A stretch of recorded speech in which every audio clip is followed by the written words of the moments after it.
अब हमारा अगला प्रश्न रहेगा क्वेश्चन नंबर 13। क्वेश्चन नंबर 13 में 5 सवाल दिए गए हैं। हम इस वीडियो में क्वेश्चन नंबर 13 में लिखे पहले सवाल को हल करेंगे, ठीक ना। तो हमारा सवाल है क्वेश्चन नंबर 13 का पहला भाग, ठीक। क्वेश्चन नंबर 13 का जो पहला भाग है उसमें सवाल इस प्रकार से लिखे हुए हैं। x और y दो संख्याएं इस प्रकार हैं कि दूसरे का 3 गुना पहले के 5 गुने से 30 अधिक है। किसी त्रिभुज ABC में पाया गया कि एंगल A बराबर x डिग्री, एंगल B बराबर 3x डिग्री और एंगल C बराबर y डिग्री, तो सिद्ध करें कि ABC एक समकोण त्रिभुज है। यानी इस प्रश्न में हमें दो संख्या के बारे में बताया जा रहा है, एक संख्या है x और दूसरी संख्या है y। फिर अगले कथन के द्वारा किसी त्रिभुज के मामले को बताया जा रहा है, ठीक है। तो हमें यहाँ पर कंसीडर करने की ज़रूरत नहीं है। यह अज्ञात राशि है, एक x और दूसरी है y, उसके बारे में बताया जा रहा है। तो जो डेटा हमें दिया गया है उसे हम लिख लेंगे, ठीक ना। एक संख्या जिसके बारे में बताई जा रही है वो एक संख्या हो गई, क्या चीज़, वो हो गई कितनी, x। दूसरी संख्या वो है y, ठीक ना। अब प्रश्न के पहले कथन में बताया जा रहा है दूसरी का 3 गुना पहले के 5 गुने से 30 अधिक है। तो दूसरी संख्या, दूसरी यानी यहाँ पर दूसरी संख्या की बात हो रही है, तो यहाँ पे हम लिख लेते हैं दूसरी संख्या y। और फिर पहली संख्या की बात हो रही है, तो पहली संख्या कितनी है, x। इन दोनों के विषय में बताया जा रहा है कि दूसरी का 3 गुना, यानी दूसरी को हम 3 से गुना करेंगे, 3 गुना की बात हो रही है। तो दूसरी का 3 गुना पहली के 5 गुना, पहली संख्या ये है, उसका 5 गुना। तो दूसरी का 3 गुना पहली के 5 गुने से 30 अधिक है, यानी ये गुना करने के बाद इससे 30 अधिक है, तो ये ज़्यादा हुई और ये कम हुई। बराबर नहीं, बराबर करना है।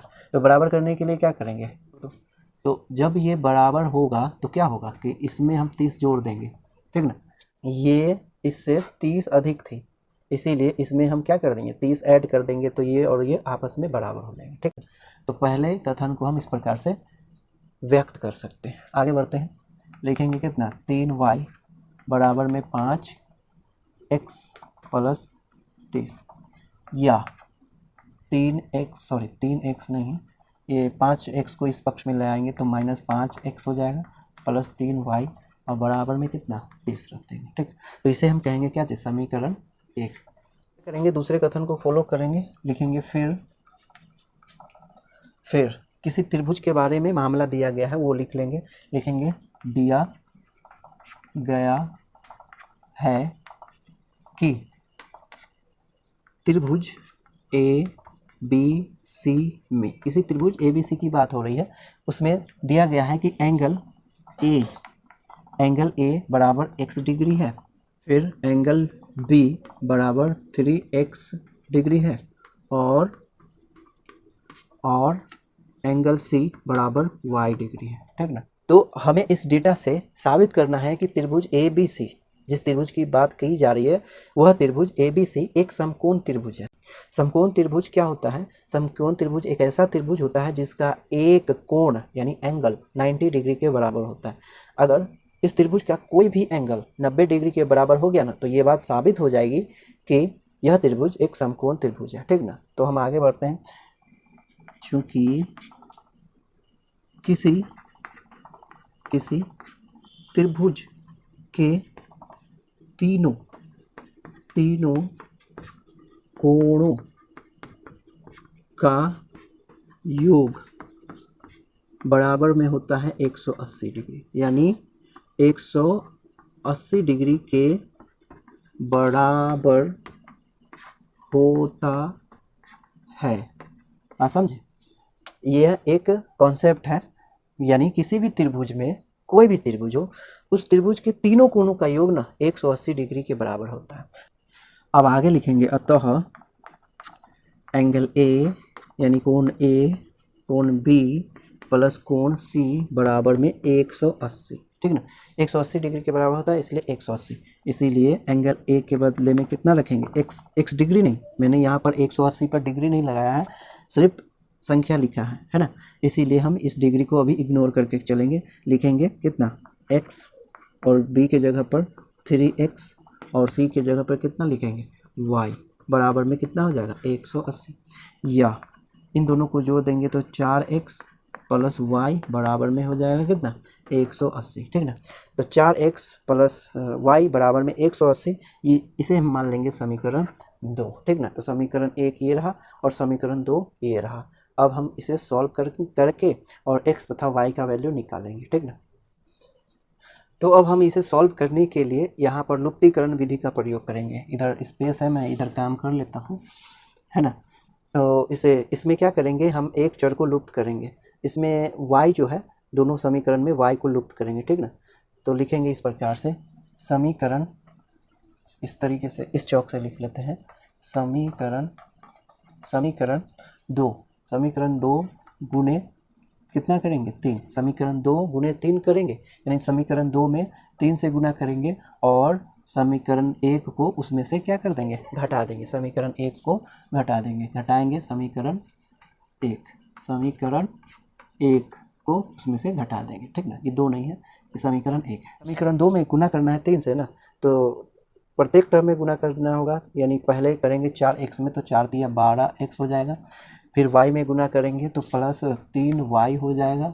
फिर बराबर 180 में फिर गुना करेंगे, तो 180 में गुना करेंगे तो कितना हो जाएगा, 18 3 54 होता है ना, तो 540 हो जाएगा, ठीक ना। समीकरण 1 को अब घटा देंगे तो कितना है, समीकरण ये है। तो पहले लिख लेते हैं, लिखेंगे -5x प्लस 3y और बराबर में 30 लिखेंगे। अब घटाना है, ठीक ना। तो इतना में से इतना घटाएंगे तो ये प्लस हो जाएगा, ये माइनस हो जाएगा और ये भी माइनस। तो इन दोनों को कितना लिखेंगे, अब कितना, इन दोनों को, तो 12 पहले से था, 12x और प्लस 5x हो जाएगा। फिर ये कितना है, प्लस 3y है और ये माइनस 3y है, बराबर में 540 है और माइनस 30 है, ठीक ना। इस तरीके से अब इन दोनों का रिजल्ट कितना हो जाएगा, 17 हो जाएगा, 17x हो जाएगा, 12 और 5 17x, ठीक। अब ये दोनों आपस में कैंसिल हो जाएंगे तो कुछ नहीं बचेगा, बराबर में बचेगा यहाँ पर। तो ये हो गया 510, ठीक ना। अब इसे हम सॉल्व करें तो दोनों तरफ 17 से डिवाइड करेंगे, ठीक ना। तो ये 17 एकम 17 कट जाएगा, तो यहाँ पर लिखेंगे या 17x बराबर में कितना बचेगा, 17 या 51 होता है ना, तो ये हो जाएगा कितना 30 हो जाएगा, ठीक। 17 या 51 होता है ना, हाँ। तो x बराबर कितना हो जाएगा 30 हो गया, ठीक। x बराबर 30 आ जाएगा, ठीक, x बराबर 30। अब हमें क्या करना है, y का वैल्यू चाहिए। तो y का वैल्यू कैसे निकालें, समीकरण 1 से कि 2 से, किसी से भी निकाल लेंगे, ठीक। लिखेंगे समीकरण किसमें, 2 से ही निकाल लेते हैं। समीकरण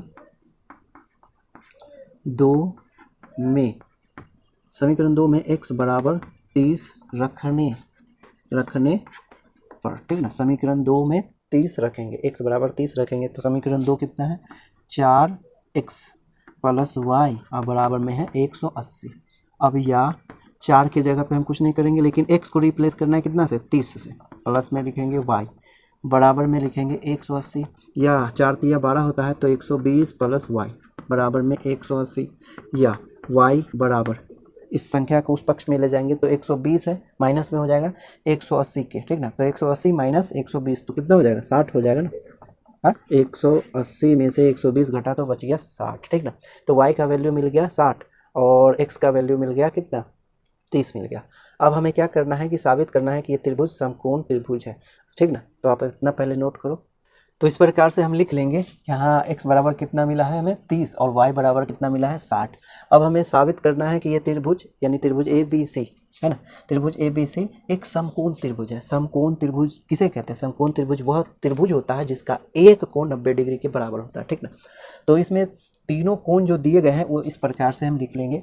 पहला है एंगल A जो कि कितना x डिग्री है और x का वैल्यू यहाँ पर कितना आया 30 आया, तो यहाँ पर हो जाएगा एंगल A बराबर 30 डिग्री।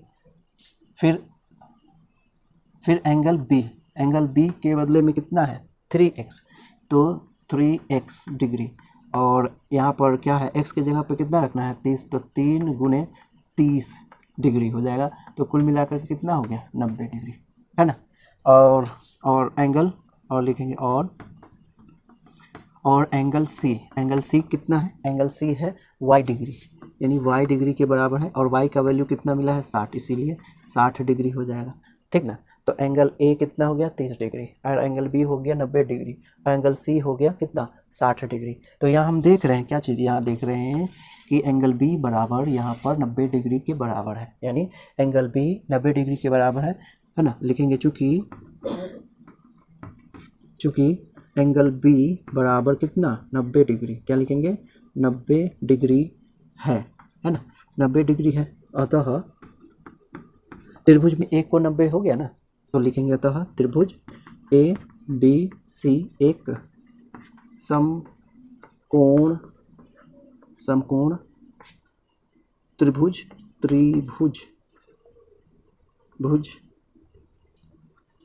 है ना, समकोण त्रिभुज है, यानी त्रिभुज ए बी सी एक समकोण त्रिभुज है। ये साबित हो गया किससे, एंगल बी बराबर 90 डिग्री होने के कारण। ठीक।